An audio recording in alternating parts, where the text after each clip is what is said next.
हमारे सभी दर्शकों को सादर प्रणाम, जय श्री कृष्ण।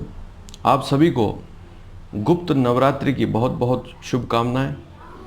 आषाढ़ी गुप्त नवरात्रा वर्ष में 4 नवरात्रि होती है, जिसमें एक चैत्र नवरात्रि, एक आश्विन नवरात्रि और 2 गुप्त नवरात्रि होती है, जिन्हें हम माघी गुप्त नवरात्रि कहते हैं। और दूसरी अभी 22 जून 2020 सोमवार आषाढ़ शुक्ल प्रतिपदा के दिन लगने वाली आषाढ़ी गुप्त नवरात्रि प्रारंभ होगी। और यह स्थिति इस बार 8 दिन तक ही चलेगी, क्योंकि पंचमी के दिन षष्ठी का क्षय है, शुक्रवार के दिन षष्ठी भी क्षय हो रही है। इसलिए यह नवरात्रि 9 दिन नहीं बल्कि 8 दिन चलेगी। यहाँ पर प्राचीन पुराणों में लिखा हुआ है कि 10 महाविद्याओं का ध्यान किया जाता है।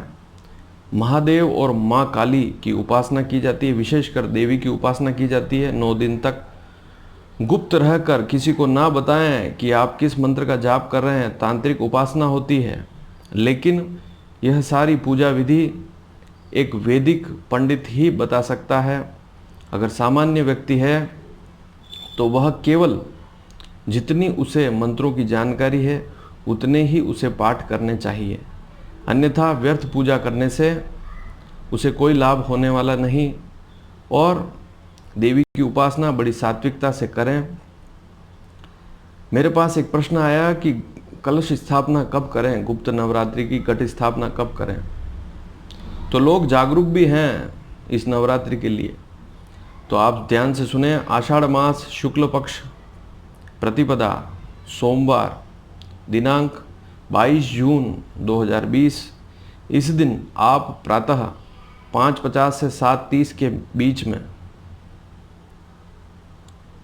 अमृत वेला में आप घट स्थापना कर सकते हैं।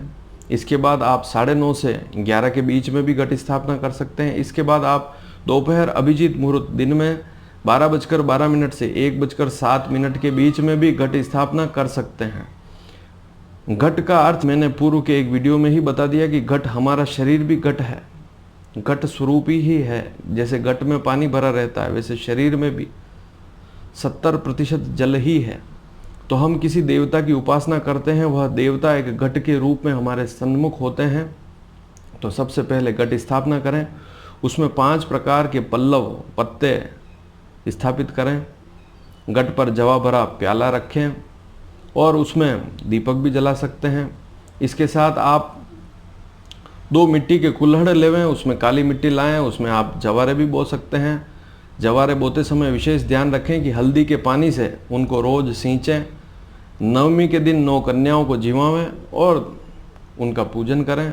और दशमी जिस दिन आप देखेंगे कि 30 जून 2020 है, उस दिन आप मंगलवार है, उस दिन आप 11 से 2 के बीच में इन जवारों का विसर्जन करें। 8 दिन की यह पूजा है। ओम ऐं ह्रीं क्लीं चामुंडाय विच्चै, केवल इस मंत्र का भी जाप आप कर सकते हैं। जयंती मंगला काली भद्रकाली कपालिनी दुर्गा क्षमा शिवा धात्री स्वाहा स्वधा नमोस्तुते। डिस्क्रिप्शन में भी मैं मंत्र लिख दूंगा, इसका पाठ भी अगर आप करें तो गुप्त नवरात्रि में बहुत अच्छे रिजल्ट मिलेंगे। और दशमी के दिन विसर्जन करें। दुर्गा पाठ भी कर सकते हैं, कवच का पाठ भी कर सकते हैं, अर्गला किलक भी कर सकते हैं। तो यह सारी स्थिति बहुत लंबी है। यह सारी गुप्त जो देवी की तांत्रिक उपासना है, यह बहुत लंबी चौड़ी होती है।